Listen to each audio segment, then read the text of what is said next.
In today's episode of Horror Movie Talk, we will be reviewing Stir of Echoes, a patron pick for the month of November. If you want to pick a movie for us to review, go to patreon.com/horrormovietalk. Here at Horror Movie Talk, we support getting back at your ex. One way we do that is with our sponsor, Pseudotherapy. Pseudotherapy is the #1 anti-treatment program in the United States. 9 out of 10 doctors recommend you do not participate, which is why it's perfect therapy to send your toxic ex to. Under the guise of real therapy, we lure in your former boyfriend or girlfriend with the premise of helping them get over you. The treatment consists of a simple hypnosis session where we place them under a trance. Once under trance, we walk around the palace of their mind and leave behind little nuggets of trauma that will last for years. It's kind of like leaving your trash in someone else's car. It's hilarious.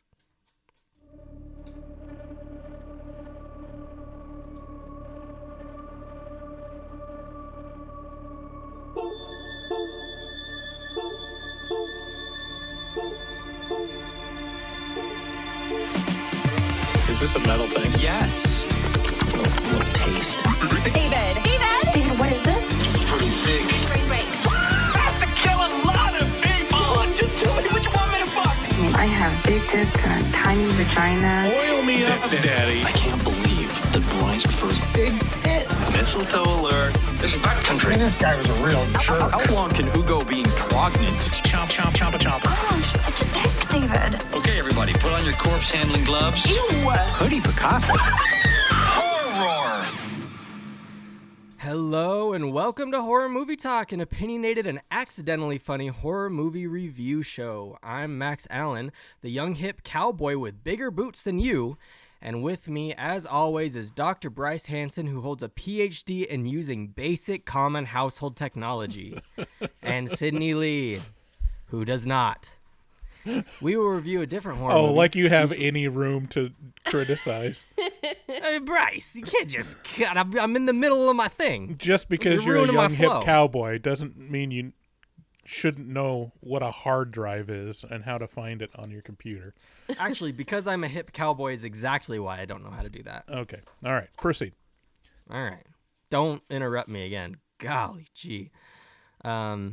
We review a different horror movie each week. New theatrical releases always get priority, but we also review older horror movies, both good and horrible. Make sure to rate, review, and subscribe on iTunes. The full video is available on YouTube. Don't be a square. Make sure to share. Also, check out patreon.com/horrormovietalk, the equivalent of the adult section at your video rental store. And if you want to add a little droplet of pee-pee in the community pool, go to horrormovietalk.com or call 682-253-4468 and leave us a voicemail. All right, I give you permission to interrupt at this point in the show. I got through my main spiel. Well, tell them about what a great show we have today. We have a great show for you today. We'll be reviewing Stir of Echoes. We'll start out by giving a brief review of our score for the movie, a brief review and a score. We're going to score on a scale of 1 to 10. After we give our score, we'll get into spoilers and take a deeper dive into what we liked and hated about the film. Later on, we will each be giving our own pitch for our unique horror movie ideas. Did you guys come up with an idea for a horror movie? Yes. So many. Sure. Bryce, I texted you about this. This was I mean, I could we use have one of had my- ample time. It's been like 12 hours or more. I'll come up with something. Well, to be fair, all I have is a title, but I think it's perfect. Okay. All right. The directors can fill in the rest and the writers. I'm just the ideas guy. Stir of Echoes can be found for free on Tubi with ads. Same with every single movie we've been reviewing for the past 3 months. It's all just on Tubi. Get Tubi. I watch it on Tubi Amazon every day. Oh. Yeah, it's on Amazon. I think it might be on Peacock, too. It was, yes. I go straight to Tubi every time. They have everything. I mean, why not? And those ads, I mean, I'm kind of a sucker for them. The synopsis, if you guys are ready to get into the synopsis of Stir of Go for Echoes. it. All right. Stir of Echoes is about a lovely couple named Tom and Maggie. Tom, played by Kevin Bacon, in maybe his greatest role ever, is put into a hypnotic trance by Maggie's sister at a dinner party. After having him... Pause. Bop! What? Do you know who Kevin Bacon is before this movie? Yes. Wasn't in a previous episode you're like, who dat? No, About I know Kevin who Kevin Bacon? No, I know who Kevin Bacon is. Okay, what other Kevin Bacon movies have you watched? Well, I haven't watched it, but I know Footloose. I know about it. You know, Okay. cops say you can't dance. It's so a you great gotta dance. movie. It's a great movie. Tremors. Who Okay. could forget Tremors, the classic? Oh, and he was in that TV show that I watched, The Following. Okay. Okay. You're properly All right. vetted. All right. Fair enough. I still think this is his best role ever. But you don't know who Christopher Walken is. I have no idea who that is. Zero idea who Chris Walk is. Chris Walk. All right. Proceed. After having him put a needle through his hand, which is super not cool, Tom is awoken from his mystic slumber. But something is off. He can see ghosts. Through this newfound second sight, Tom is about to do some... I'm going to start that sentence over. Through his newfound second sight, Tom is about to do some miraculous things and fight crime. Just kidding, he doesn't fight crime, but he does do some pretty incredible things. Meanwhile, their son Jake is also a psychic and stirs up some trouble in the neighborhood when he claims to have visions of a young girl who went missing 6 months prior. How'd I do, Bryce? Perfect. No notes. No notes. Because sometimes I do my synopsis and you're like, but was that what the movie was about? And then you go on to explain your thing. So I just wanted When to have make I ever sure. done that? Okay, I'm not going to replay the I've, tapes. I've done that?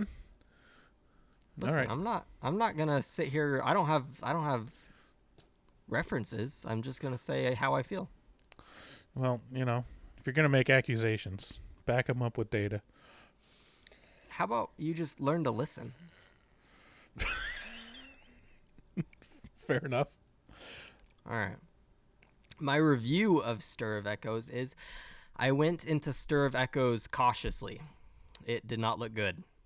I had never heard of it, and the first act was beginning to confirm some of those doubts of mine. It feels a little convoluted and messy, and you don't really know where the movie's headed. Certain scenes initially felt random and confusing, but as the movie progressed, I began getting more and more invested. While Stir of Echoes is not a very scary movie, the mystery did reel me in, and by Act 2, I was pretty invested in uncovering the truth. Kevin Bacon does a really good job of portraying a descent. Gosh, I can't read today. Well, it doesn't help that your text is what's written in the actual transcript is Kevin Bacon does a really good job portraying. Like maybe just actually spell right, and it will be easier to read. Into madness. A decent really into madness. I'm really bad at typing. Oh my gosh! I type with these 3 fingers. I can't use Why? these ones. Why? I never learned how to do it. You don't do ASDF, JKL, whatever? Come I on. move my fingers around. You didn't use Mavis Beacon in school? Type to learn? Come on. No, I would always get on cool Really? math games. That And was then your... my On teacher would come up behind me and number be like, crunchers I need you to log off for me, bud. And then I would be embarrassed. or number. Kevin munchers. Bacon does a really odd-ass portray of a decent into madness, and for half of the movie basically acts like a homeless schizophrenic person. It's a joy to watch. Without giving away anything about the ending, I will say that by the time the movie is over, everything felt wrapped up, and I no longer felt like the movie was too convoluted and messy. I'm going to give it a 7 out of 10. Yeah, I think my criticism of the movie is like you could kind of see where it was going a long way off. Like you could see like, I bet the retired police officer whose house Kevin Bacon is renting probably has something to do with this. I See, I didn't didn't get that at all. Yeah. Well, I mean, I guess you guys just trust cops more than I do. Because I was like, I clocked I out. don't think that's true. Oh, he. I didn't even notice that he was a cop, honestly. I wasn't paying that much attention. I didn't know either. Yeah, he was a retired cop that was starting to rent out, properties. And so, like, we know that some, from the flashbacks and stuff, that some kind of murder happened. Something bad happened at the house. And we know that the cop remodeled the house right before Kevin Bacon went into it. I think you're getting into it's like- spoilers right now, Bryce. This is Yeah, a you little know, pieces spoilery. together way sooner than I was. I know. Well, anyways, I could see it a far way off. It's that type of movie. If you like that type of movie where it's like, what are some other movies similar to this? The Sixth Sense. What's that? Sixth Sense. What's the Harrison Ford movie? Star Wars. No, Indiana Jones. Holy Grail. No, it was What Lies Beneath. Oh my God! This. Yeah. Anything where it's like a supernatural ghost movie about solving a murder. This is what that is. And it's got Kevin Bacon in it, and he is jacked to the max. Yeah. He's got, I think the one thing that you can say, like, he's putting up he's giving Brad Pitt a run for his money. Brad Pitt from Fight Club is pretty close to the physique of Kevin Bacon in this movie. No? Brad Pitt in Fight Club is a lot hotter than Kevin Bacon. I'm not saying Kevin Bacon is ugly, but Brad Pitt has more of the face than Kevin Bacon does. But their bodies. I think look Kevin Bacon's nice. got the face. Okay. Yeah, I think they both got the face. I think he's great. Love him as an actor. I guess just not my type. All right. Well, I'd give it, maybe a 6 out of 10. It felt like a pretty average movie, and like I wish there was a little more to it in terms of like what Kevin Bacon was going through, and kind of I wish they had more of a gradual descent into madness instead of like him just gradual immediately a decent into madness, as opposed to him basically going from like having a headache to, well, I guess I'm not going to care about my job and go fully schizophrenic and not It care does about my feel family a little at rushed, I'd say. He does go from like, oh man, I feel so weird, to, I gotta do what the ghosts say. all. Yeah. But it is, it's a pretty good movie. Better than average. But yeah, there's not a whole lot there. I am so sorry. Continue. What did you think, Sydney? I think I'm more aligned with Max's review. I thought like the first third of it, I was also a little confused. I was like, what are we gonna do here? But the opening shot of the son in the bathtub looking directly at camera and talking, I was like, oh, so this is gonna be a banger. Like, there's just something about that, like, this era of horror movies, like late 90s or just like the 90s in general, where like this isn't the greatest movie I've ever seen. It's not incredible, but it keeps you hooked like throughout the entire runtime, and it's not trying to be the best thing ever. And I think that's what we're missing from horror movies, or just like movies in general now, because everything tries to be the most over the top, craziest thing you've ever seen. And like this is just this just sticks true to what it is, and it has some really beautiful cinematography in it too. For like, I mean, I wouldn't say it's a B movie, but it's like teetering on that territory, and it's just Yeah, there. I think what you don't see anymore is there are 0 mid-budget movies in theaters now. There's like exactly. There's the bootstrap movies, or like the independent movies that are like really, really, trying to stretch their dollar, and then there's the mega million like CGI fest, and there's nothing in the middle, and that's kind of where I look back nostalgic for the 90s, where it's just like most of the movies in the theater were just mid-budget movies that were good. It was telling a story, and they relied on the story and acting more than the spectacle or the gimmick of how they got around not spending money to sell it. Yeah, I think that's exactly right. Like, we just don't have the mid-budget movies anymore. And like when I was talking about cinematography, like just like the random, like when he starts when they're going to like the football game and he just looks and like the camera goes like infrared.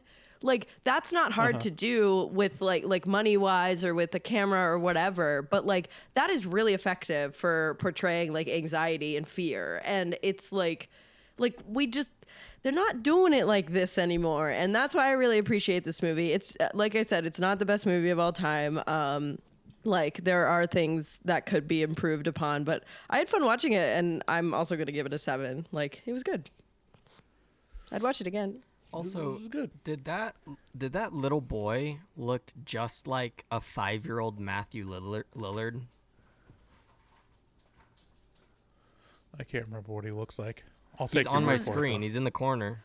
Let me see. Oh, I got it. Maybe Whatever, he's his you're son. ruining it. He does look like Matthew Lillard. Okay, in a trust you. 5-year-old body. So I hate to break it to you, but we're in the mid-roll. Boom, ad, boom, ad, boom. If you're listening to these commercials, you should know that you do not have to. If you go to patreon.com/horrormovietalk, you will find ad-free content, bonus content, all the types of content to be had. Also go to horrormovietalk.com/shop. There you can get hats, stickers, coffee, mugs, I think. You could put hot chocolate in there too if you're not trying to drink coffee. Hoodies, t-shirts, all of the stuff. And you guys asked us for those things, so you better buy them. Check out our resident artist, Dustin Goebel, a professional artist who is a great guy. He also takes commissions for artwork from HMT fans. Contact him at DGOEBEL00 on Instagram and make your autistic dreams come true. Tell him HMT sent you. Again, that number is 682-253-4468. Thanks again for listening. Let's get into the spoilers.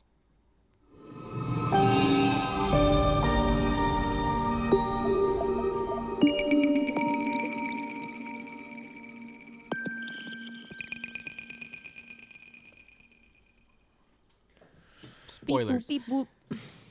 Man, can I just say how I did not put on rouge this morning.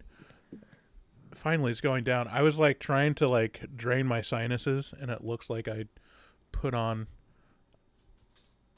like I have the Blush. reddest cheeks ever. Well, when you Just mean in case rouge, you're you wondering. mean blush, right? Isn't that what rouge Blush. is? What? Yeah. Yeah. Oh, What is You got rouge? rouge is blush. I know what right? Moulin Rouge is. That's Yeah, where I thought blush was rouge. Oh, okay. I didn't know what you Okay. meant. that's where Ewan Whatever. McGregor dates that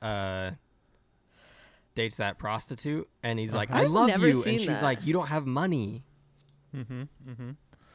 Except in song. except in song. There's no way 'cause you can't pay. I know my Okay. Moulin Rouge lore. All right, let's get into Stir of Echoes. So, Tom Okay, and Max, his yeah, wife start Maggie. The Wikipedia. What? I said Shut start up. off with the Wikipedia. You know, I Tom didn't and even his wife- remember you his guys are- wife's names. Like, I didn't remember his wife's name the entire movie. Yeah, because you're sexist. Yeah. True. You have a problem with women. Let's just say it. Okay. Can I get through the first sentence of the Wikipedia Yes. article? Or Yes. Tom and his wife Maggie are at a dinner party. And Maggie's sister is the worst. Because Maggie's like, hey, I'm pregnant, but don't tell Tom, it's a surprise. And then Tom walks in and she's immediately like, your wife's pregnant. Pretty rude. That's not how And it then starts. she hypnotizes him. Well, the bathtub scene. What? The kid in the bathtub. Yeah, but it shows Yeah, like well, it has the kid in the bathtub talking to ghosts. I mean, that's kind of important for like the the whole- plot of the movie. Well, it's not Yeah. where the Wikipedia article started. they're not at a dinner party either. The sister's just over their house. Isn't that what happened? There's a bunch of other people. Was there? Well, no, That was not at later. first. No. Yeah, that was later. The synopsis on Wikipedia starts midway in the movie. It starts like just giving the meat of the plot. No, so it's like introducing Kevin Bacon's character and the family. It's him and his wife and their little kid, and he's a working class Matthew. guy, and he's got a little bit of a complex about not meeting his ambitions in life. He's a phone lineman working in working class neighborhood in Chicago. Yeah. Thank you, Wikipedia. And yeah, and then there's like the kind of introduces the neighborhood with his best friend and who's obsessed with his kid's football career in high school, and the rest of the neighborhood, which is all pretty working class people, and they're obsessed with how great the neighborhood is. Let's not fuck this up, people. It's a great neighborhood. It's a descent neighborhood. I'm obsessed with the fact that it's 1999 and Tom and Maggie are going across the street to their friend's party, and they bring the baby monitor and they leave their son at home. Like, no one would ever Yeah, do that is that crazy. now. Like, no one would ever. I mean, he's like 5. He's 5. That's really young. If he was like 10, maybe. But like, how can you hear the baby monitor from across the street? Like, I don't think the range is that long. But I thought that was like a very 90s thing. Like, that just post 9/11, that's not happening. It's not happening. The range is probably fine. I mean, they're basically walkie-talkies. Yeah. Well, obviously it was fine. You could hear him breathing. Yeah. But yeah, this whole thing with man, there's like people getting arrested for like letting their kids go to parks alone. Just like there's this lady in Georgia, I think, where she let her. So she had like a doctor's appointment or something with her older son, which was probably like in his teens, and she was going to take the younger son, which I think he was 10 or 12, like not quite like a teenager, but like, not a toddler. And she couldn't find the younger son. Was like, all right, well, whatever, he's probably doing his own thing. And she took the older son to a doctor's appointment, and the kid had just walked to town, which was less than a mile away. There's like, they live in a small town, and he just walked into town. And you guys are incredulous about this. This is insane to me. I was in elementary school. I was walking down the street to Safeway with my friends. No, the fact actually, of the I'm matter with is, Bryce on this. No, the fact of the matter is she couldn't find him, and she said, "Whatever, I'm leaving the house anyways." that's like, why wouldn't you know where he is though? Like, why wouldn't you? Our parents never knew where we were. They knew that we weren't there, and that there was a couple places where we probably were. Okay, I'm with Bryce on this one, but mainly because I lived in a very safe neighborhood. Right.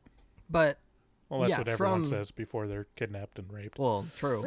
But from like age 10 on, I could just leave the house. Actually, probably younger, like 8. I could just leave the house, and I would go somewhere with my friends, somewhere in the neighborhood or, in town.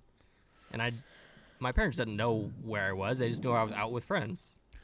See, yeah, there's this whole thing where it's like the fact that we have cell phones now means that you need to know exactly where everyone that you know is at all times and are able to track them. There used to be a time where you just didn't know, and no, but it would like work out fine. The thing about what you guys are saying about like you could just leave the house and then like have to come home by like a certain time or whatever, like being raised a girl, I was like not allowed to do that until I got to middle school, and I would have to be home by a certain time, but I could like kind of do whatever I wanted, but I would always have an earlier curfew than the boys, and that really pissed me off. Like I used to get really mad, and I didn't understand it like until I got older, but I was just like, how come all the guys can stay out till like whatever time and I have to come home at this time? And my mom was like, you don't get it, you can get fucking but like it used to bother me so much. We just don't care as much about boys. Like no, I mean, my mom. If a my mom is just a very anxious person, but like it was just. I don't know. Once I got to high school, it like didn't matter. But like at that point, I was like, well, I could have been doing whatever. But I don't know. If I walked the dogs, I could go wherever I wanted. Doing whatever. Okay. Whatever. I think you've had plenty of years to do whatever. Yeah, I'm old now. Like Stir of Echoes. Okay. Would you guys like to talk about Stir of Echoes? Okay, yeah. If you want to start talking about it, don't just like interrupt and then just say silence. Okay. If you want the flow to go better, you're the MC, buddy. You told me I could phone it in. You told me! I asked and you told me I could! Jeez. Okay. Can we get to the It's so awkward to be like, we're talking about something else and like, guys, we're not talking about the movie.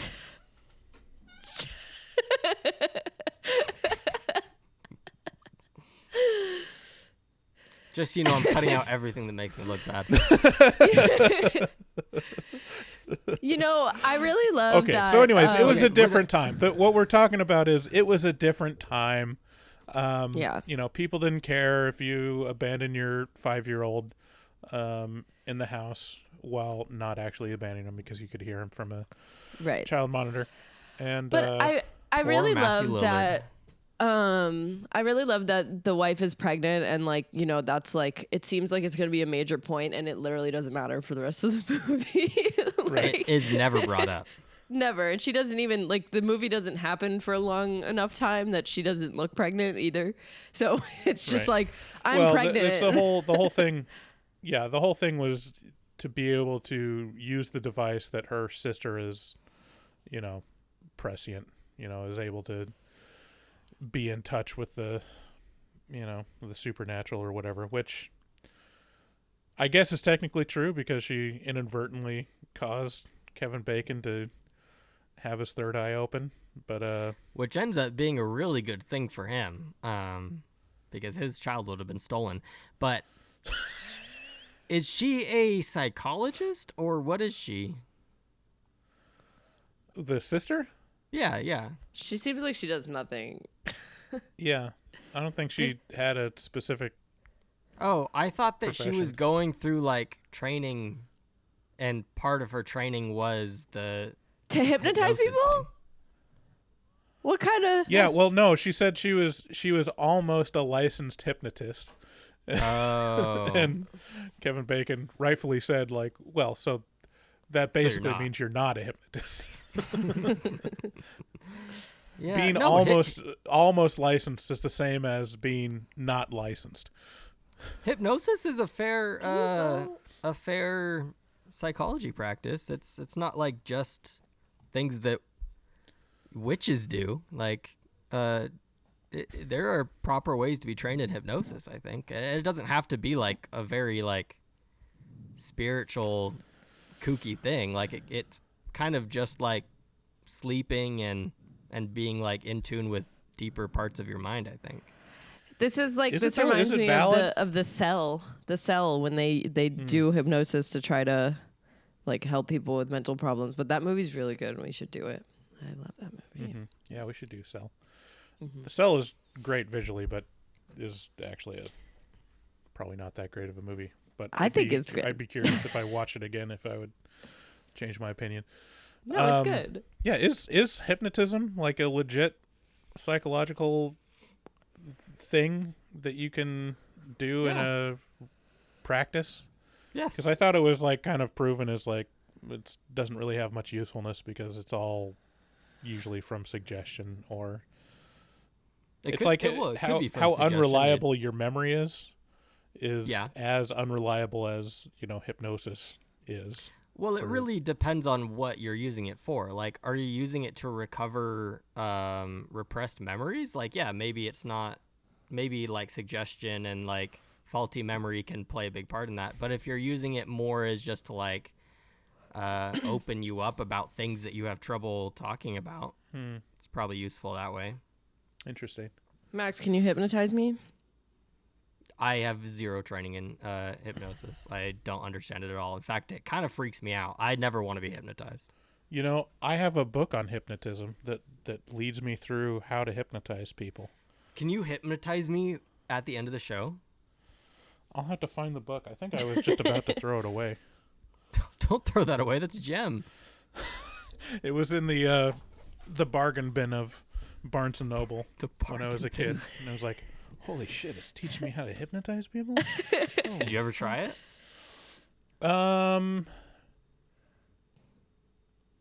I did like the kind of self-hypnosis, which is basically like your meditating, like typical like TDM transcendental meditation routine, which is like, think about all your limbs and relax and go to a place but yeah, I've always been curious to like try to hypnotize someone because it's pretty simple. I think it really depends on whether someone wants to be hypnotized or not. Yeah, I just looked up 5 easy steps to hypnotize someone. Step 1, build rapport and setting the client up for success. Okay, I think we've got that. I think step 1 is done. Step 2, hypnotic induction and deepener. What does that mean? Okay. It doesn't even, there's like 4 paragraphs to explain. I'm not going to read that, so we're going to just skip that step. Hypnotic imagery. Okay, well, this is not very helpful unless I want to read a multi-page article. Yeah. Well, we'll give it a shot anyways. I have a funny story about hypnosis. So in high school, when we graduated, after graduation, there was this thing called the all-night grad party, and we were required to go. Hold on. What? Before you go on, I'm just preparing myself for this to be a super traumatic story. No, it's not. It's not. It's not. Someone abusing Sydney, because that's how these usually end. Which is No. Oh, guys, a funny thing happened to me. And then she we had to call the proceeds cops to because he wouldn't stop knocking on my door. She proceeds to tell the most horrific story of sexual abuse and something. Okay, now I've prepared myself. Now proceed, Sydney. Jesus Christ. No, I promise. This is not bad at all. So we had this thing called the all-night grad party, and you were required to go, or you had to get a ton of signatures not to. It was just so people didn't drunk drive and die and stuff on the day of graduation. It was really strange. I went to Catholic school. Oh my gosh, it was is weird. that what that's for? Yeah. Is it babysitting? I had one of those. It's babysitting, yeah, but it was fun because it's like, oh, my friends are here and we all just graduated. So we had there was like a bouncy house, like there was it was all night, right? So you get there at like 8:00 or whatever, and it goes till like 6 a.m. and you're not allowed to leave, and like there's like all your teachers are there, or like the principal's there, and you just stay up all night. It's crazy, like it's literally insane. But so at one point they were like, we have a hypnotist. And we were like, okay. So we all went into the auditorium and sat down, and people volunteered to get hypnotized. And like people went, I didn't go up, I just watched. And this is at like 3 a.m. And so everyone's tired and going crazy. And then like this hypnotist does his thing. And I don't know, people claim that they did get hypnotized, but I also think that they were just like copying what the person before them did, because it really didn't look like it was actually real. And then we all got so sick of being there, and it was so boring that I called my dad at like 4:30 in the morning or 5 a.m. and I was like, can you please come get me? I hate this so much. Like this is just like horrible. And he came and got me early, and I went home and went to sleep all day. Well, yeah, that's it. See, no horrific story. It's just that was the only time I've ever seen a hypnotist. Okay. Yeah, but what happened the next day?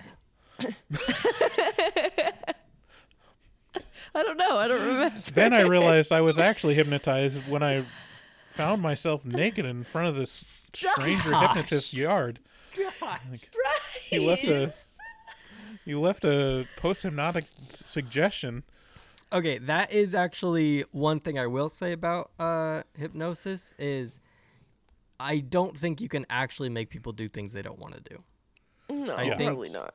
It puts them in a more suggestive state. But how would you you can't spell just that? be like SUGGESTIVE. Was I close? Close enough. Okay. Yeah, you can't just be like, take off your pants. Like, they're not gonna do that. Have you seen like the internet hypnotists that are like the sexy hypnotists, where they're like trying to they hypnotize people to do sexual things? It's the most creepy thing in the world, and I don't like probably completely fake. I have not seen that. Have you seen Mommy Makeout Day? What? No. What's Mommy Makeout Day? Or is this just something in your family? No. This is you just reminded me of like you know, like those YouTube pranksters that would like, or like YouTube I hate those people like, so much. Gurus. There was this guy, I forget his name. It was like Chris something, but that guy, yeah. This channel was basically just making out with girls, and he had like a bit, not like a bit, like it was, well, I think it was a bit, because I think he was paying women to pretend to be just random women on the street that would make out with them. But yeah, he Prank had a video called invasion. Mommy Makeout Day. Prank invasion. That's what Yeah, it is. this is like a really famous one that was broken down by H3H3 back in the day, back when Ethan Klein just basically ripped apart YouTube celebrities. But yeah, What this the is fuck? super creepy. He'll like go onto a beach and be like, find some hot girl in a bikini like with a 5-year-old and be like, make out with them in front of their kid. It was, and That's like they're horrible. grabbing way too much cheek. yeah. What? Sorry, I don't know why that popped into my head when you were talking about the hypnotist thing, but That's Oh, it's so good. crazy.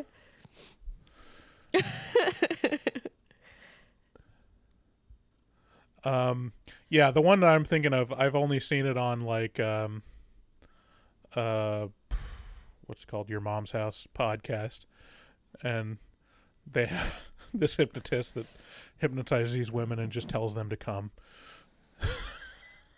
And it's the most Oh cringy my god. stuff in the world. What the fuck? I don't You like guys that. watch some crazy shit. It was on another podcast that they were making fun of it. So Okay. here we go. How do you feel? Good. Okay. Now, you had a chance to watch me work. Okay. Just in a nutshell, what was your reaction? I wanted to do it. You want to do it. That's right. Okay. You hear my voice say sleep now, instantly, completely hypnotized. How do you feel? Never mind. We'll cut that out. Hold on. He's so Max will cut creepy. that out. Bryce. What? You hear my voice and instantly feel sleepy, and you are instantly hypnotized. Go. I just came. Powerful stuff, dude. It works. Powerful stuff. Ew. This is not So safe for do you work, guys not think they were having a dinner party? What were they having? They weren't. The sister was just over the house.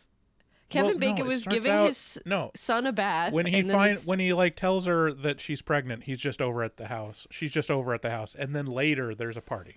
But it's not a dinner Okay, well, party. can It's we- just a yeah, party. Let's talk. It's not a dinner party? No, they're all just Yeah, it's just drinking a and party. hanging out on a porch. Yeah. Do adults have regular parties? I thought there's always dinner Yes. involved. No. I've never been invited to a party in my entire adult life. Really? That tracks. That's sad. Yes. Neither have I. I mean, you know what happens when you're an adult? You have to throw the parties and Yeah. invite people over. Like, because people are busy and they don't want to throw parties. That's why adults don't party that much. We had Halloween parties every year in my old apartment, which was fun. Yeah, you seem like you would get invited to parties. Thank you. Yeah. So they have this party without dinner. And we gotta get past this Mag- part of the movie. We gotta keep going. Yes. Well, we haven't even gotten to the hypnotizing part. I thought we did. We were just talking about hypnotism this whole time.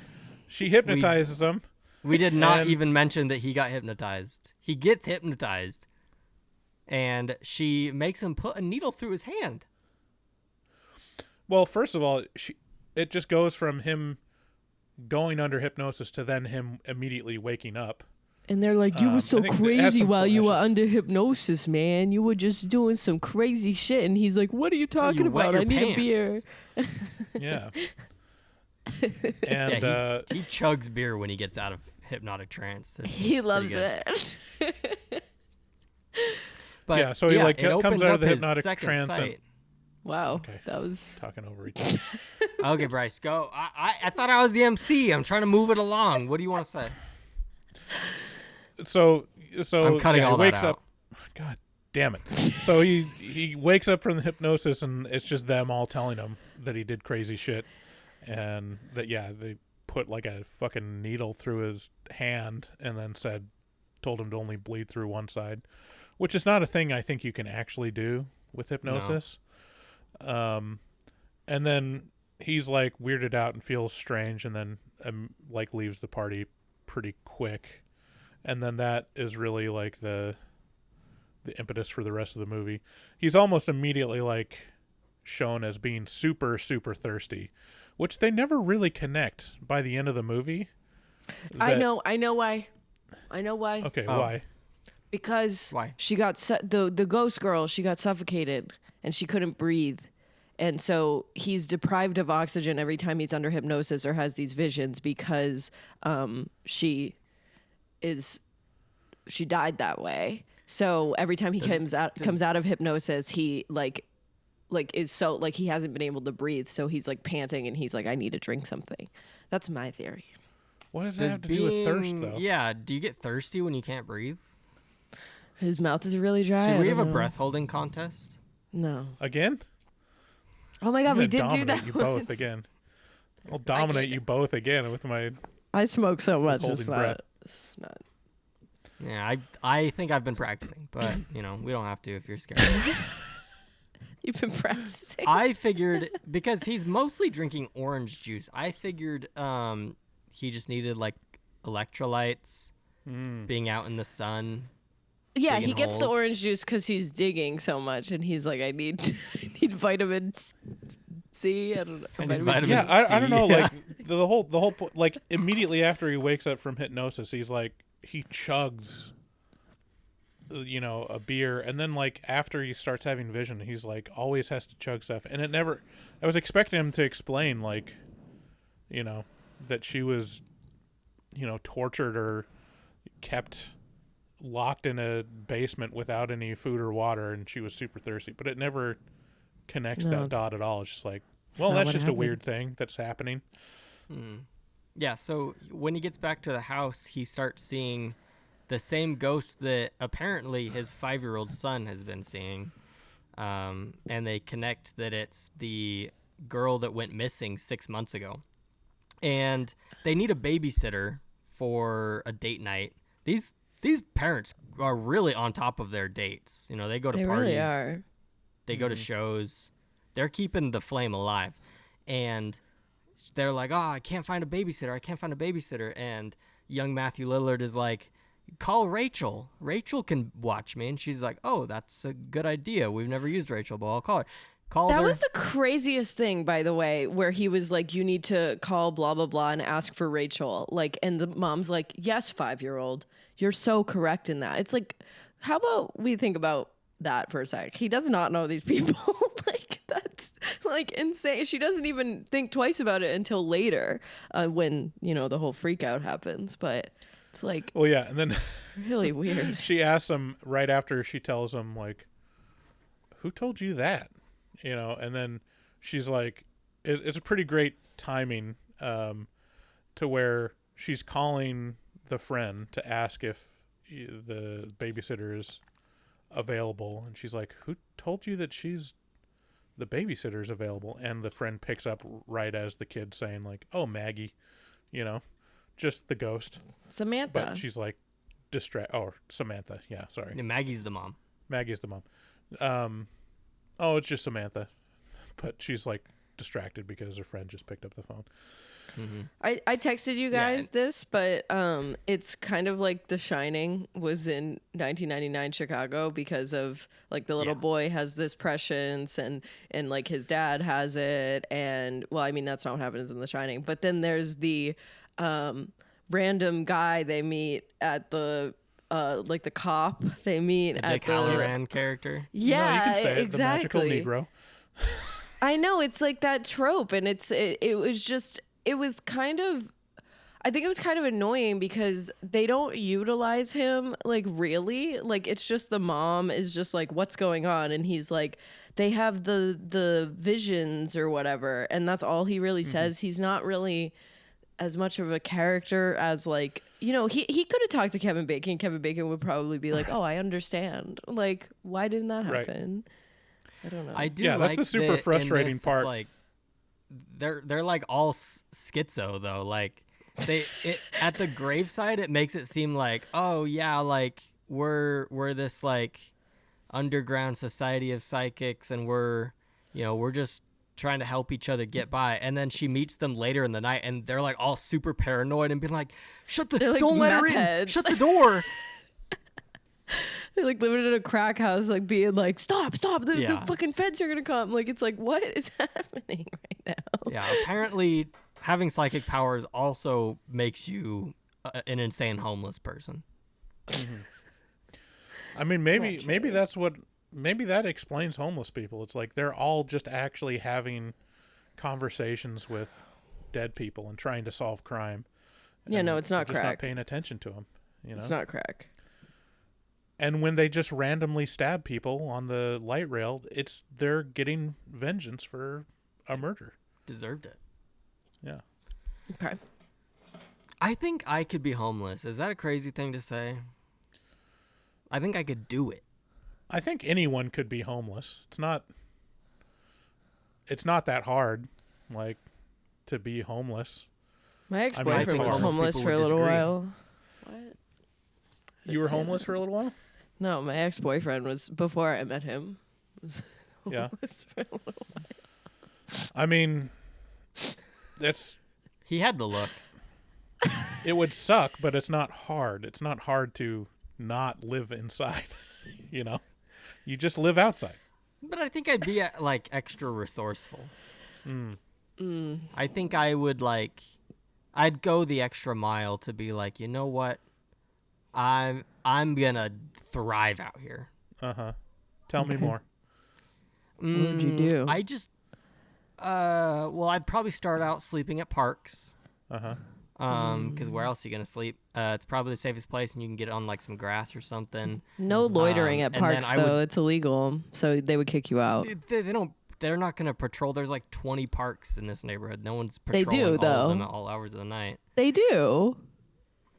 Well, No, maybe they in don't, Boston, because they not in are homeless suburbia. people who.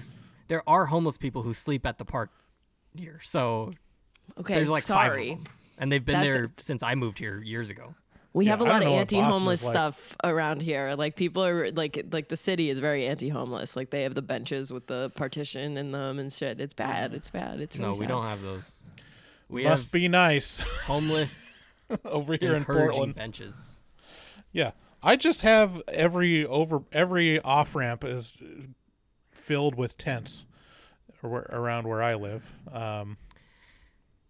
But back to my master plan, I Yes. would, if there was like a park with like a drinking fountain, I would probably like circle that for a while, make it my territory, so that like that water fountain is mine and I can like have enough water.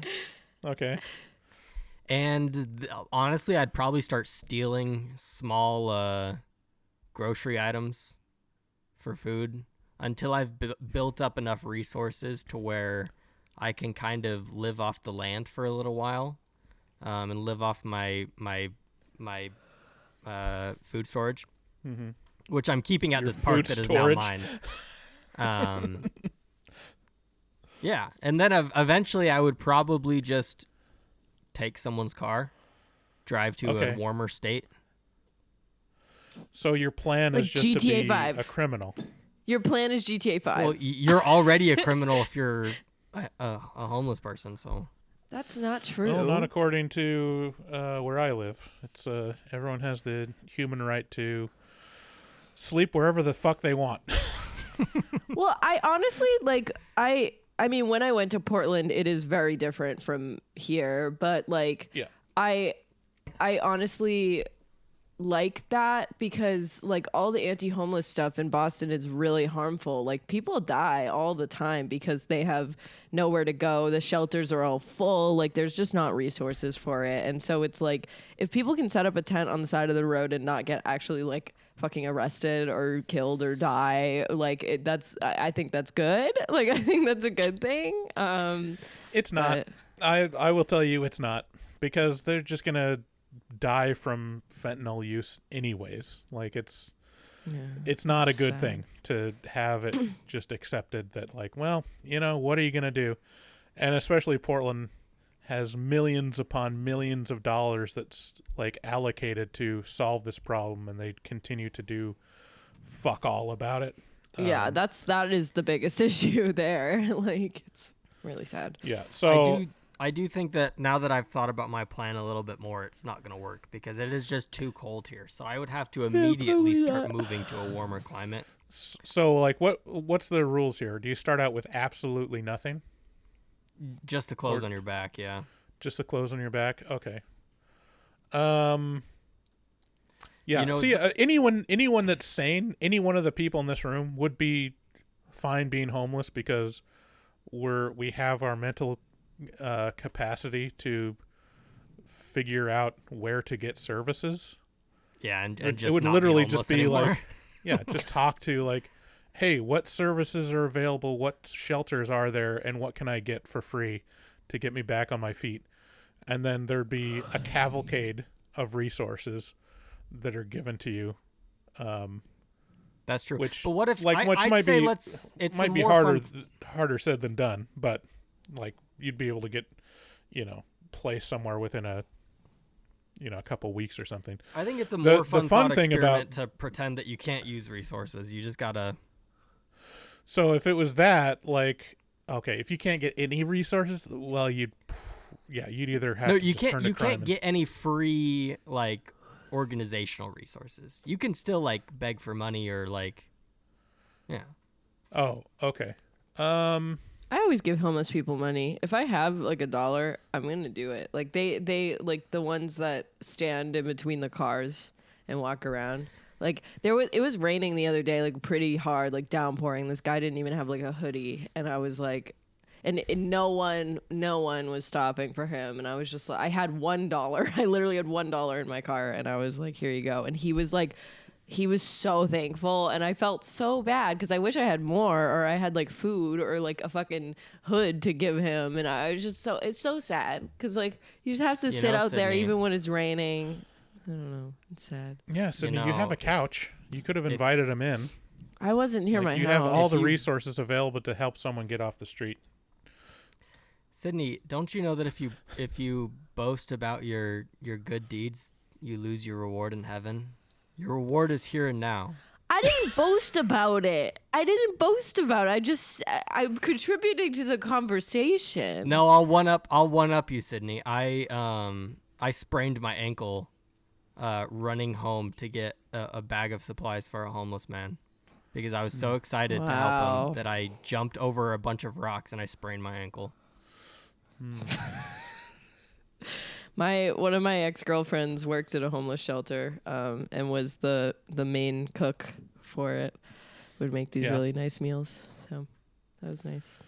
I volunteered at like a place that fed the homeless in Vancouver, and then I just realized how disillusioned it made me almost immediately because they're like, they're really picky. They're like, they are picky. Oh my gosh, I thought that was just They're human but like beings. on the one side, it's understanding. I understand it because like they are human beings and they have like opinions and stuff. And like I'm not saying like that's really shitty of them to be like to look down on what they're getting for free.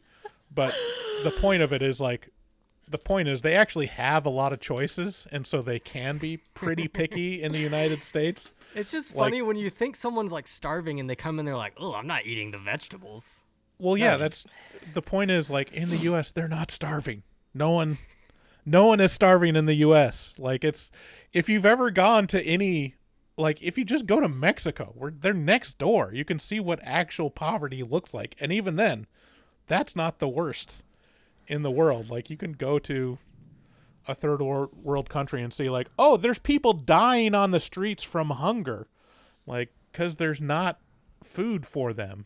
And then you go, oh yeah, the poorest homeless person in the US is richer than most of the world. I think like, the people that period. are actually starving in the US are like not homeless people. I think they're like people that have kids that just don't have means to feed them, and then that's where it really gets tricky. Like it's not just like the single guy that's homeless. Like he knows where he can get his resources. Like you see them on the streets and you're like, okay, that guy is not starving. Like I can tell that. But the people that are starving are the people that actually have homes that can't afford shit, and it's mostly children, and it's really sad. I'm sorry, like I'm gonna sound like an asshole, but it's not starving. It's like the phrase that we use People in the die US from is, starvation in the US. That no happens. one dies from starvation in the US. That's not true. Prove it. Who dies from starvation in the US? I'm sitting this one out. No one dies from starvation in the US. No, the phrase that they use most of the time is food insecurity, which is defined as they have to skip 20,000 people in meals. 2022 died from starvation, malnutrition related Did they die of deaths. starvation though, or did they die of like malnutrition? Malnutrition related deaths, more than double the number in 2018. Nutritional deficiency you can be was one of malnourished the and still eating food. about So how many of those 13.5%. are About 13.5% of households in the United States experienced food insecurity in 2023, meaning they lacked access to affordable and nutritious food. This is 47 million Americans. Yes, food insecurity is not. It's not starving. Food insecurity means like Yeah, but these They have people to skip- died. meals. 18,000. How many did you say? 20,000 people died from malnutrition related things. I have known, working at schools, I've known children who do not get fed at home, and the only time they get fed is when they come to school. Yeah, exactly. But again, that's not technically starving because they are being fed when they come to school. Yeah, but it's sad. That's all I'm Well, trying to it's very say is that these things happen, and it's sad. Yeah, I'm curious of what the story behind the malnutrition is, because like it's easy. It's the thing that exactly you what jump to Max is, just like, said. That's what it is. They don't have money. That's what I think it is. They don't have money, and Yeah, they have to get food other there's places. so many food pantries, though. Like, you can get free food. You're from sounding food like a pantries and from, Republican like, right now. Bryce. They exist. I've worked in several. Like, it's not like even small communities have food pantries that you can get free food from. Like, it's not. I know. I don't know. Also, the parents of the kids that weren't eating, I know were spending money on drugs. Right. That's what exactly. It is the fault. That's the fault when kids are starving in the U.S. It's the parents' fault. It is always the parents' fault. So, we've been talking for about an hour, and we haven't really gotten into. Let's do quick. Let's do Half of it. rundown. So okay, sorry. I'm looking more. This is the hill I'm going to die on. Poor nutrition is the most deadly for the oldest Americans. More than half of the deaths attributed to nutritional deficiency were among those 85 and older. Oh, So that's that's true. That's Because- literally just old people not being able to take care of themselves. That's a separate issue. Like, Well, that's it's a separate issue. Almost like every old person I've seen die, like they get so old that they just don't want to eat anymore, and Right. then they stop eating, and then they die of starvation. right. I'm just saying, like, you can prove me wrong, but like the people that are dying from malnutrition or starvation are like, it's not children in homes with food insecurity. Like, it's there are so many like protections to keep that from happening. It's a good thing. It's like actually is something that is very good in the US, that we don't. I mean, even really poor kids are obese. Like, there's a lot of poor kids that are obese. So it's not. It's just crazy to say that it's a problem in the U.S. if you go anywhere else in the world and see what's out there. Like, no, there's people literally, like, just bones and skin dying slowly on the street in India. And we don't have that. Like, we don't have anything near that. Anyways, this is getting too dark. Okay. Politic movie talk. Okay. Stir of Echoes. So, where even are we? The ghost is telling Kevin Bacon that he needs to dig. He needs to find her. And so he goes, first of all, he buys 10,000 jugs of orange juice. And then he just rips off his shirt, revealing his six-pack, and just starts digging in the backyard. And has young Matthew Lillard out there digging with him. And he starts really becoming a jerk at this point in the movie. He is not listening to his wife. She's like saying, hey, could you just stop digging for like 1 second so you can like talk to me? And he's like, I literally can't. I cannot do that. I have to keep digging. And so he does. He keeps digging. My favorite part her about Mima dies. Yeah, that's like my favorite part about this scene is where she gets like a faxed letter from her brother that says like her grandma's not doing well, but it's been a couple days, and she's telling Kevin Bacon about it, and Kevin Bacon goes, "Oh well, she's," and then she goes, "What?" And then her brother calls and says she dies, and Kevin Bacon's like, "Yeah, that's what I was gonna say." Like, it's like. It's funny. I do like how he's like, never mind. You'll Never find out. mind. You'll find We out. don't need to talk about that. So she has to go to the funeral, and he has to stay to dig. He needs a 'Cause he needs to jackhammer. dig. And he needs Okay, to can get we? that shit done. Can we? I'm going to go back here. Are we not going to talk about Kevin Bacon's physique in this movie? Max just said about his six pack. Like, okay, here, let me compare. Okay, so it's not quite as good as Brad Pitt, but that's pretty close. It's pretty close. He's a little skinnier, but yeah. Yeah, I think the only difference is like Brad Pitt probably, cut all of his water intake for a couple days before. He's before dehydrated.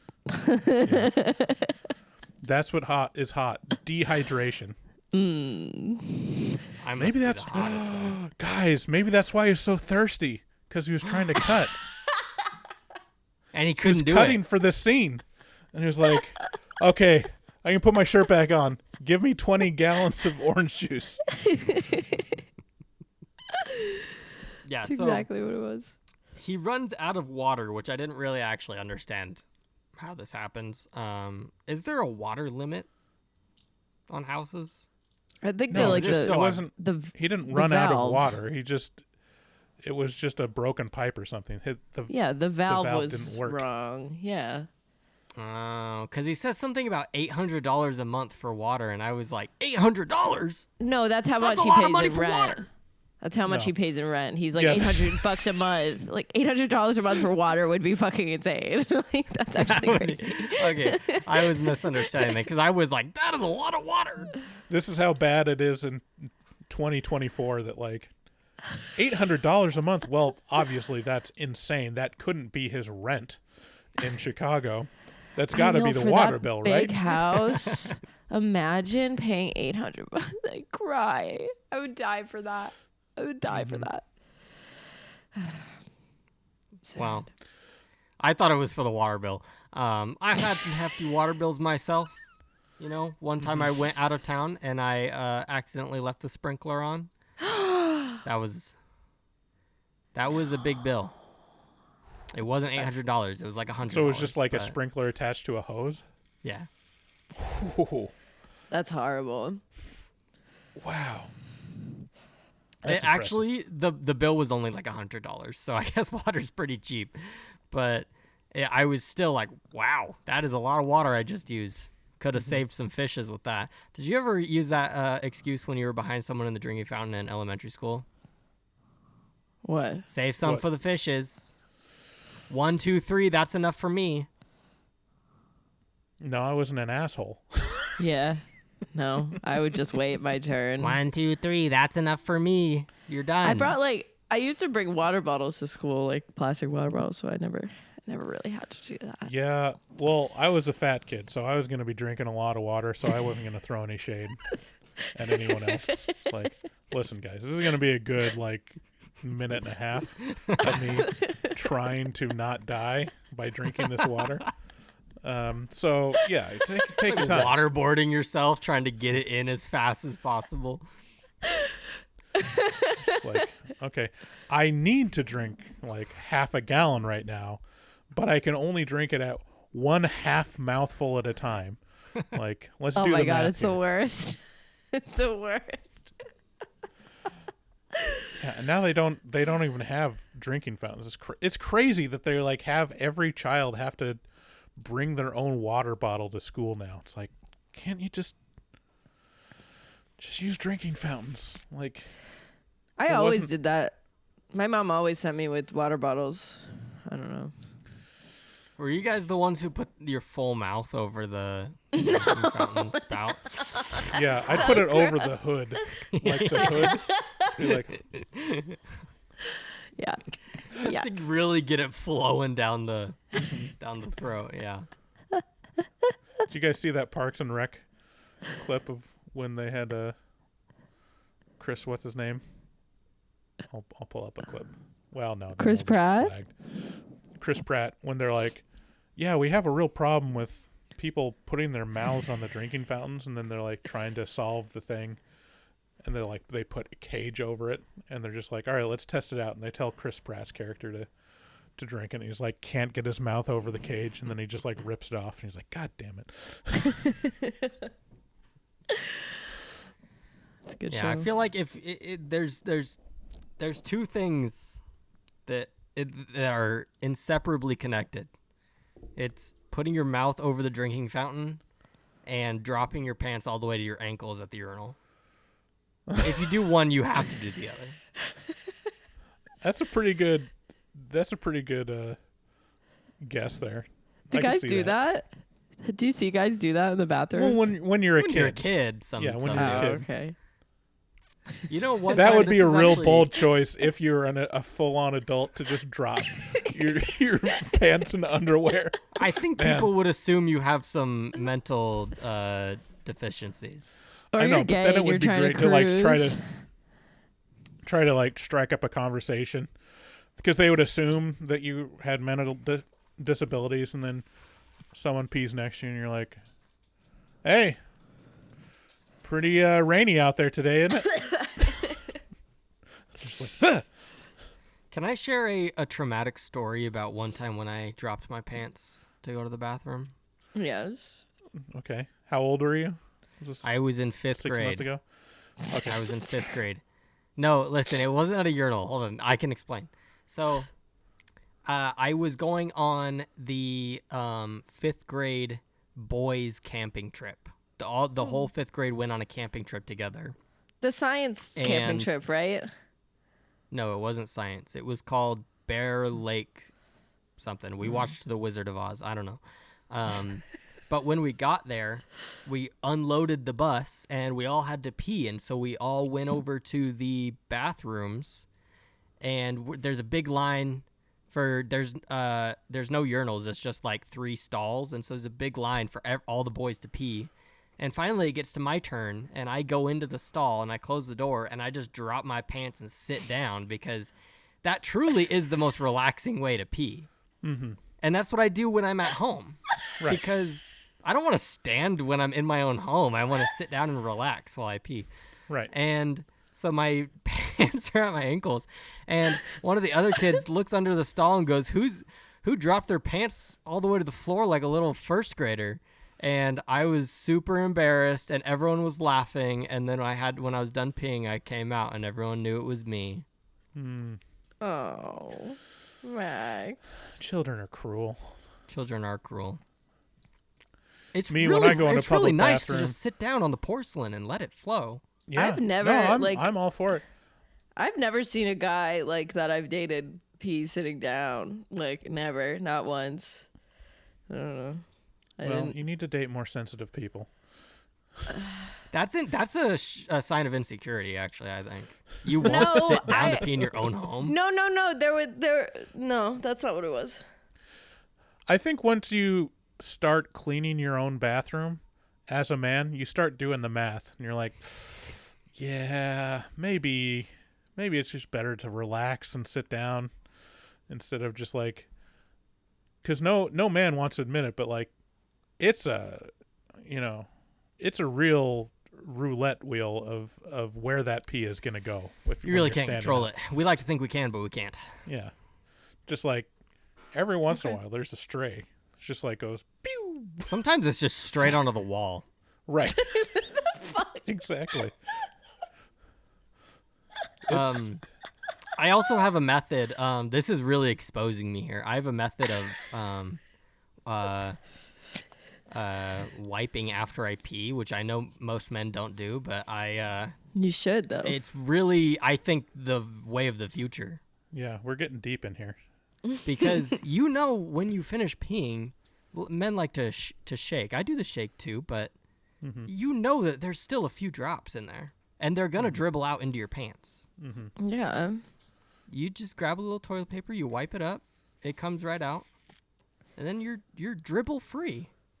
I've been doing that since I was a teenager. That's a You're great very method. clean, Max. That's amazing. I'm so proud of you.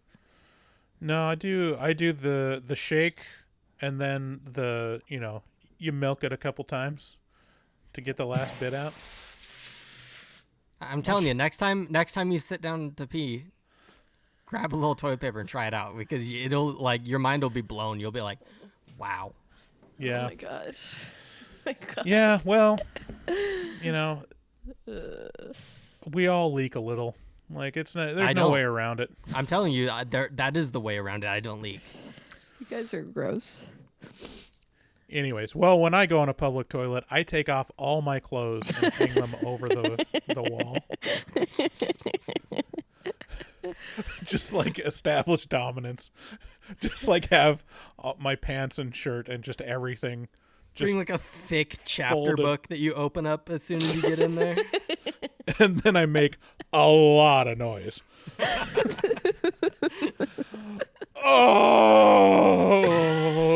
Oh!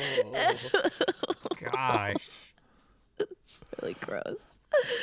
Okay, All do you right. guys... Okay, Let's wrap. do you... Final public bathroom talk. Do you guys prefer the handicap stall? No, I actually I don't. prefer the handicap stall. I actually don't, and this is my reasoning. Number one, it's so embarrassing when you're in a handicap stall and you come out and like a handicapped person is waiting for you. That is really embarrassing. Like That's never awful. happened.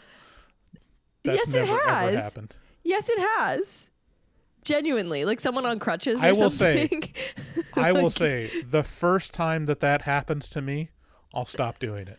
Yeah, okay. I'm but the 42. It's not happened once. The second thing is that it's too big. Like I feel like I'm in this corner on the toilet, and I'm just like, oh my god, there's so much space. Like it's too much. I like the littleness of the stall. I also like being like I'm not claustrophobic at all. I like being in really like enclosed spaces. So I like the small stalls. I don't know. If there was a stall with a weighted blanket, Sydney would be all over that. I'd be like, Yeah, no, I love the spaciousness because I do a lot of spread. It's like I use a wide stance, you know, man spreading. Whoa. I just had a... do a lot of man, and then I like the handle so I can brace myself while I'm taking a shit. No, that's actually like- huge. Sydney, what bathroom do you use? That's actually so funny because last night I went into the women's restroom and I like didn't even like Max, you saw my outfit last night. And I went to the women's restroom and like some girl looked at me and I was like, oh, whatever. It's not a big deal. I use the women's restroom. And what's the reasoning for that? It's what I've always used, I guess. I feel like Sydney, if you started exploring restrooms, exploring your restroom identity, you would find that it's probably better to go to the men's restroom. I've heard horror stories of how terrible women's bathrooms are. Like it depends on like where I am, but like we were out to dinner last night for my friend's birthday and it was like it's a pretty nice place, like not super fancy, but like it's not like a strictly a bar where like the bathrooms are fucking vile, but like I went in the bathroom last night and I was like I brought my vape in there and I was vaping in the stall. And then I come out and there was a girl that was vaping and she put it away really quick. Like, you know, because, you know, you're not supposed to do that. And I was like, girl, I'm vaping in here too. Like, don't worry about it. And she was like, oh my God, thank God. Like, I didn't want to like offend anyone, but like, why can't you vape in there? Like, we're sitting at the bar. You should be allowed to vape. And I'm like, we should be allowed to vape in the restaurant. You're correct, girl. And we had a nice little, like, I like meeting girls in the bathroom. Like, it's big solidarity time. It's fun. I like meeting men in the bathroom. There's nothing better than like you're washing your hands, you look over and you're like, hey. That was a pretty good one. I don't like meeting anyone in the bathroom. I like to keep it anonymous and you know, just go. I'd like to see how long I can chat someone up while we're peeing at the same time. Oh my goodness, you're Oh so my weird. gosh, I would hate. What'd you come here for? hate you. At the Walmart bathroom. Hey, nice dick. I'm not a Pretty looker. good. No, I'm not a looker. You don't look? I would. No, I don't look. I make eye contact. Strict, solid, manly eye contact. You're like, I'm not looking anywhere else. I just shape them up from the waist up. Okay. What does that mean? This is getting a little gay. Yeah, I just like, I don't look at their dick, but I go all the way down as far as I can, before I just really take them in, while I'm peeing. I just be like, sometimes I feel, I don't know how to feel about this, but like, if I'm looking straight ahead, I still have peripheral. And then, like, what if I accidentally see in peripheral someone while they're peeing? Like, is that, do I have to close my eyes? You have to have sex with them. Gay. You have to have sex with them right there. That's actually the rules. I'm sorry. No, you're missing the point. Okay. You're missing Why the point. are you gay? I just want to give them privacy. But my peripheral is too strong. My peripheral is 20% better than the peripheral of most people. Okay, yeah. You got 21 I have vision. insane peripheral. It's okay, Max. You can look at penises. It's not. We're not going to judge you. You Love is sound. love. I think you're judging me at the moment. It's okay nowadays to be gay. You have no worries. Look at me. Why are you gay? I'm a little upset that I come to you with my genuine bathroom struggles, and then you just immediately go to gay. I mean, like, does that have to be where every road leads to? All road lead to gay? if you're talking about worrying about seeing people's penises. Because I like to give people privacy. Yeah, I don't know. Got a lot of exploring to do on this podcast. That's like when I was in high school and we would like change in the locker room before lacrosse practice, and I'd be like, "Wow, I can't look at any of the women because that's like super inappropriate. Like I can't look at any of the women. Like that would be so weird." When in reality, we're in a women's locker room and we can all get changed, and no one else is thinking it's weird to see boobs, but I am because I wanna see boobs. You want a motorboat. Sydney, okay, this is a good question. Assuming that you use women's changing rooms when you go to like a pool or something. Okay. Okay, because Bryce knows where I'm going with this. I think this is a thing in the men's changing rooms at all pools. Is there's always an old man who just gets completely naked out in the open, even though there's stalls. like a gym locker room too. Yeah. Yeah, there it is the same. I can verify that I haven't really been to a public pool in a long time, but I can verify that at gyms, especially like Planet Fitness, like the old women are the ones that are naked. Also, it's right. It's wild. I mean, like everyone's changing, but people like they're turned around and they change quickly. Like old women like will sit on their towel like on the bench like. And just like chilling for a few minutes, like, taking a break before they crazy. do the second half of the changing. Yeah, you're like, that's all right. Yep, happening right there. It's because you don't give a fuck after you're a certain age. That's like, probably true. You know what? I mean, do you rush to get dressed when you're at your house? Yes, always. Like, I'm always really? like, yeah. You guys are all shameful. I just love being in my body, and I just walk around naked. All the time in my house. Bryce, you have children in your house. I yell at them and tell them to avert their eyes. Don't look at me. Okay, can we wrap up the movie portion? Oh yeah, the movie. We got a comment on the last episode that was like, "You guys never even talk about the movie. Why are you even? This is a horror movie podcast." You're yes. Which one was it? I don't remember, actually. I'll have to look. But it was basically like, can you guys please talk about the movie? Okay. Well, this episode is not good for that, huh?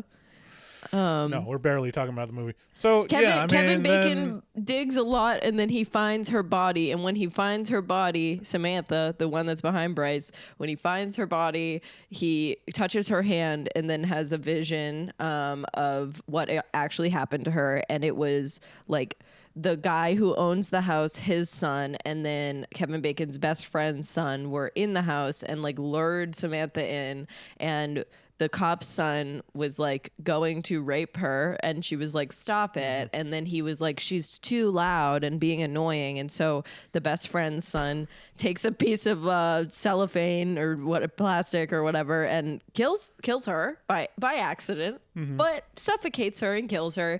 And then the guy who was about to rape her is like, dude, you weren't supposed to kill her. And the other kid is like throwing up. He's like, I don't know what just happened. And then they brick her up like the cask of Amontillado into the basement. And that's what happened. Can I just say Samantha's kind of an asshole here, because the only instruction she gives Kevin Bacon is to dig. Right, but he doesn't have to dig to find her. He doesn't have to dig to find her at all. She's in a go wall. like this with some bricks. Yeah, she's in the fucking wall. He digs up his entire house. His every single floor is ripped apart. The entire backyard is not happening anymore. The pipes are exposed, and she was just behind the wall in the basement. Yeah. Yeah. Just like, if I was Kevin Bacon's character, I'd be so pissed, like, at her. Be like, when she's has the last appearance to him, just be like, thanks for nothing, Samantha. He didn't help me at all, bitch. Check the bricks. That would have worked. I'm in the basement wall. Just say that. At one point, one of the characters, I think it might have been the cop guy who they met at the cemetery. I think he said like, "Oh, a ghost usually appears to you, and you have like a task to do, and your husband needs to like complete that task." And the ghost will tell you what the task is, and it's like she didn't really give much direction. She just like would pop up randomly with her goth dead person makeup on, and then she said "dig" one time. So yeah, she is kind of an asshole. Yeah. Maybe she really didn't know where the body was. She was like, probably in the backyard. Dig? Question mark? Yeah, I mean, she was dead, so I guess you wouldn't really know where you were. Yeah. All right. Well, yes. So to wrap it up, he finds the body, and then he confronts the parents who hid the body so that they can save their children from having to go to jail. And, oh no, his best friend's son killed himself. Oh, And we don't know why. Well, he tried to kill himself, but we don't know why until this scene, which I thought was pretty good. It's just like, holy shit, like what's going on? But sorry, keep going.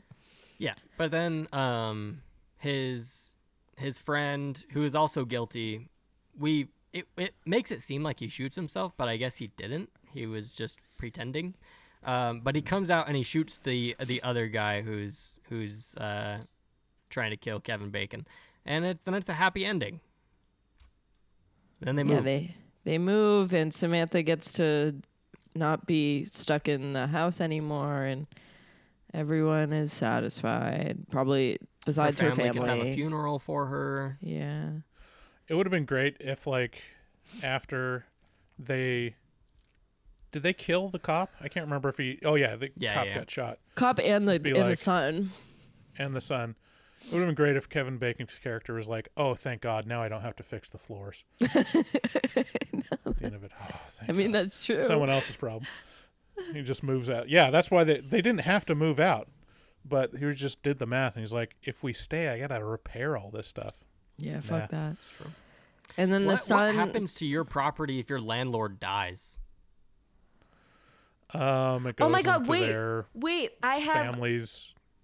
I can talk about this. So the barber I went to a couple of days ago, she was talking about how her old place, she was there forever, and her landlord ended up dying.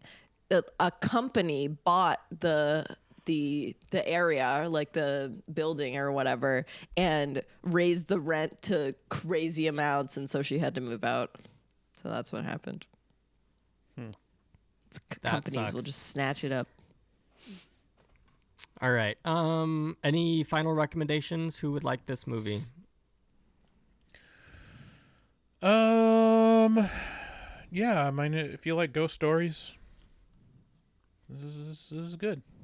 If you like Kevin Bacon, I truly think Kevin Bacon does a great job in this. He's amazing, yeah. I think if you like stuff like The Cell and you like Ghost Whisperer and stuff like that, this is right up your alley. It's a fun movie. It's a good time. It keeps you entertained. Mm-hmm. All right. We are going to skip the activity at the end of today's episode because we still have another episode to record, and this episode is already going long. What? So, You asked Sydney to prepare something. You're not going to let her talk about her. No, we can do it quick. Come on. We'll take all like right, 15 minutes. Fine. Okay, give me your pitch. Should I go first? Yeah. You go first. Okay. This is very bare bones. The movie would be called Shook. Okay? It would be very akin to Bodies, Bodies, Bodies and that new Y2K movie. Mm-hmm. Love. Where it's just a bunch of young 20-somethings who can't get off TikTok, and they go to a party in like a dilapidated abandoned house, and then they're haunted, and they're getting picked off one by one by a ghost. Okay? It's called Shook. Pete Davidson would be in it. Love it. Okay. So I actually have written a few horror stories, so I'm just going to take it from there. So there's one that I'm writing that's about this group of like really professional burglars, and they go to this house to get these very expensive blood diamonds so they can, be rich.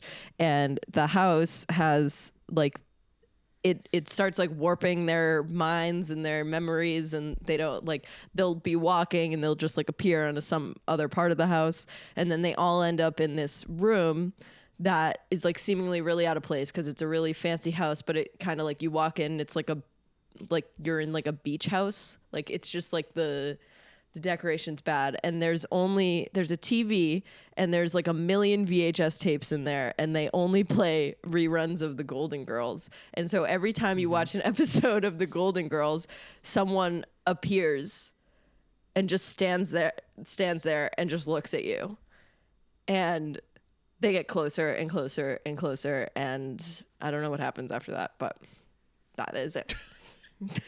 I have not written more. What about the person? Is there any defining characteristics of the person? So the person that I have written so far is a really, really tall guy who just is blocking the exit. So you can't get out of this room without going past him, but you can't really get past him because he's so big and scary, and he won't move, and he seemingly does not breathe, and he just like is looking at you. I think mannequins are really scary, so he's kind of like a mannequin. Okay. Yeah. There you go. I think Shook might be a better pitch, but Okay. Whatever. the Hollywood execs can make that call. When I finish the story, I'll let you know. All right, Bryce. Okay. I think I've said this movie idea before, but it's still my favorite that I would love to be made because it taps into my deepest fears. I'm going to title it Virus R. And it's about a substitute teacher, and he works in this school district and is pretty jaded.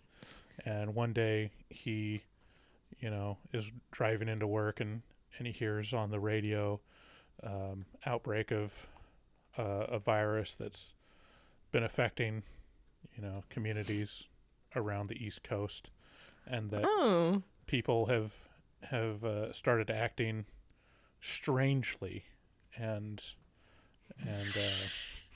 he goes in and he's like, and so it's set up kind of like another zombie movie, and he goes in, his substitute teaching job is to cover one of the special needs classrooms. Yeah, I knew it. And he's like going in, and then he's trying to like find the supervisor or whatever, but everyone has special needs, and he realizes that whenever one of the special needs people touches, someone, that they pass on a virus that fucked. turns them into a special needs person. And it's there's elements of body horror, that like their face distorts and they look different. You gotta stop. You gotta stop. A little more drool, like lots of Cheeto fingers, and then there's just a mass of special needs people like going after him. He realizes what's happening, and he's trying to run away, but just like the entire world is turning into a horde of people they're very friendly, they're very happy, but they really, really want a hug. And if you get hugged, then that's the end for your I mental actually capabilities. think this could be doable, but you'd have to use exclusively actors who have special needs. Right. Yeah. Because then you're providing jobs. Right. Inclusivity. No, it'd be great. And I think the star that I'd use in this would probably be Shane Gillis, because you don't know, could, or I would use Shane Gillis in some way. No, his best friend would be Shane Gillis, because he'd be like, is he? And Doesn't he have a bit about that? He definitely has a bit about he that. has several bits about it. They outrun a horde, and he like goes for a hug, and he's like, "Oh, whoa, whoa, whoa!" I was just happy to see you. What? Fast, buddy. Bryce, that's great. This episode is over. We need to get to the other episode we have to record. If you've watched this long, thank you so much. Please like and subscribe if you are on YouTube. If you're on Apple Podcast or Spotify, you can leave us a review or a comment on the episode, and that would be really great if you could leave us a 5-star review, because we need some more of those. If you are not happy that we only talk about the movie sometimes, you can just not leave a comment at all. And no, you can leave a comment. It only helps us. It only helps the algo. Well, just not don't on give us not thumbs on down. Yeah, not on Apple Podcast. Anywhere but Apple Podcast, please. Yes. Call 682-253-4468 if you want to hear your voice on the show. Let's get out of here. Bye. Good day, sir.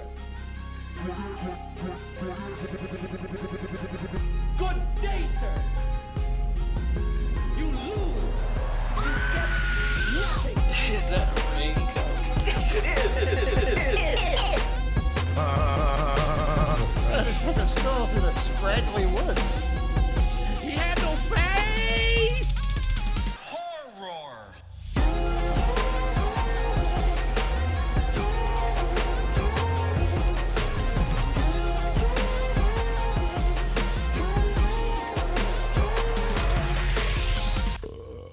Am I the only one who dances nowadays? Oh, sorry. I get distracted. Wow, that didn't sound good. I was reading our reviews.